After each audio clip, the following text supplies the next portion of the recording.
there's positive charge on here, say, and I bring it close to the Van de Graaff. There will be an electric field between this charged object and the Van de Graaff, and the closer I get, the stronger that electric field will be. And when I touch the outer shell, then the charge will flow on the Van de Graaff. I go back to my power supply, I touch again a few thousand volts, and I keep spooning charge on the Van de Graaff. Will I be able to get the Van de Graaff up to 300,000 volts? No way, because there comes a time that the potential of this object, which comes from my power supply, is the same electric potential as the Van de Graaff. And then you can no longer exchange charge. What it comes down to is that when you come with this conductor and you approach the Van de Graaff, there will be no longer any electric fields between the two. So there will be no longer any potential difference. So you can't transfer any more charge. So you run very quickly into a situation which will freeze. You cannot get it above a few thousand volts. So now what you do, and here comes the breakthrough by Professor Van de Graaff from MIT, who now said, I don't have to bring the charge on this way, but I can bring the charge in this way. So now you go to your power supply, a few thousand volts, and you bring it inside this sphere where there was no electric field to start with.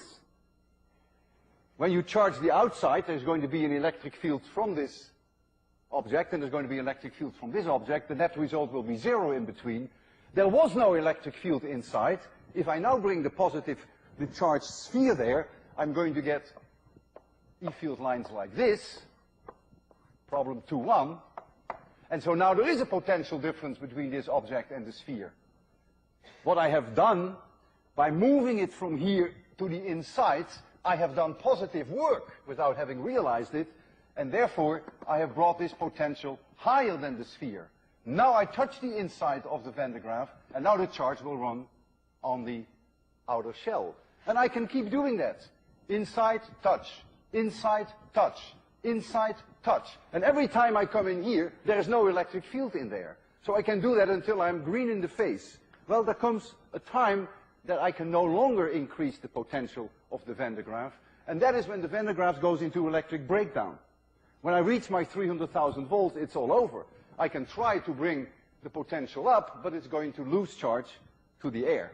And so that is ultimately the limit of the potential of the Van de Graaff. So how does the Van de Graaff work? We have a belt, which is run by a motor. Here is the Van de Graaff.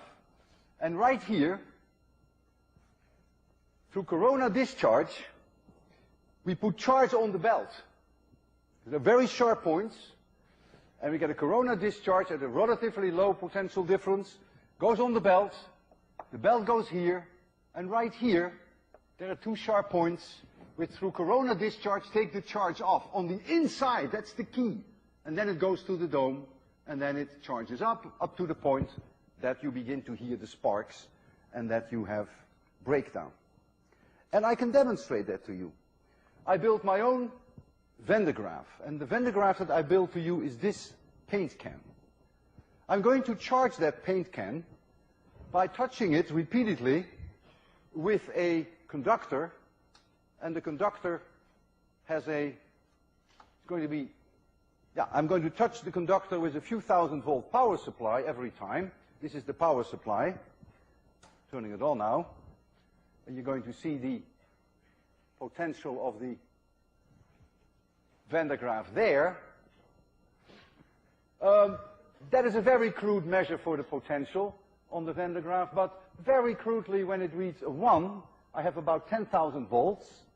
This is the probe that I'm using for that. A 2 reads 20,000 volts. My power supply is only a few thousand volts. So that's not very good.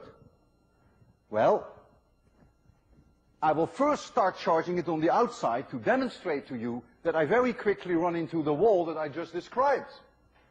That if they have the same potential, then I can no longer transfer charge. But then I'm going to change my tactics, and then I go inside.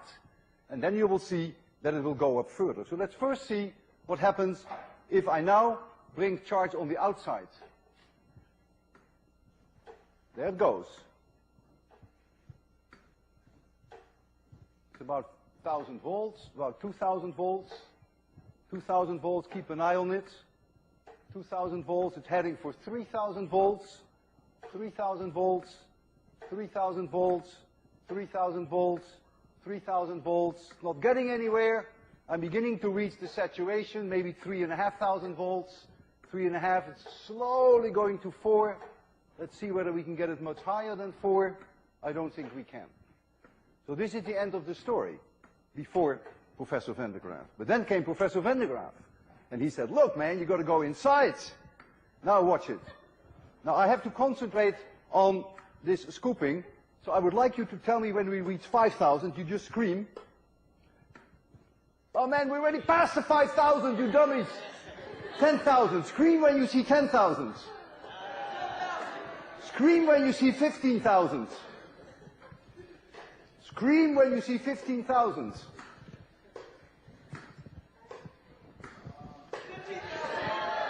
Very good. Keep an eye on it. Tell me when you see 20,000.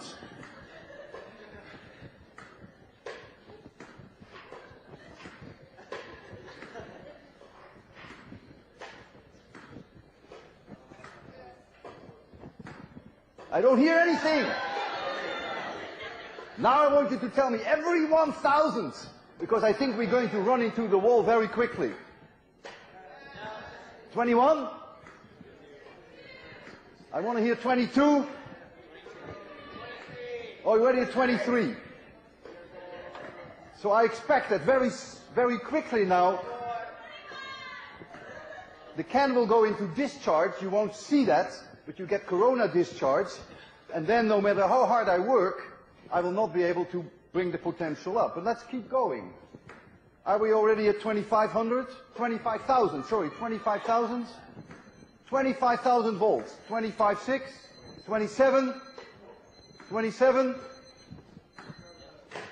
28, 28. Looks like we are beginning to get into the corona discharge. 28, boy, 28. That's a record. 28, keep an eye on it. 29. 29. You realize I'm doing all this work. Well, I get paid for it. I think I've reached the limit. I've reached my own limit, and I've reached the limit of the charging. Now we have 30,000 volts, and we started off with only a few thousand volts. Originally, it wasn't a very dangerous object, but now 30,000 volts. Shall I? Okay, see you next week.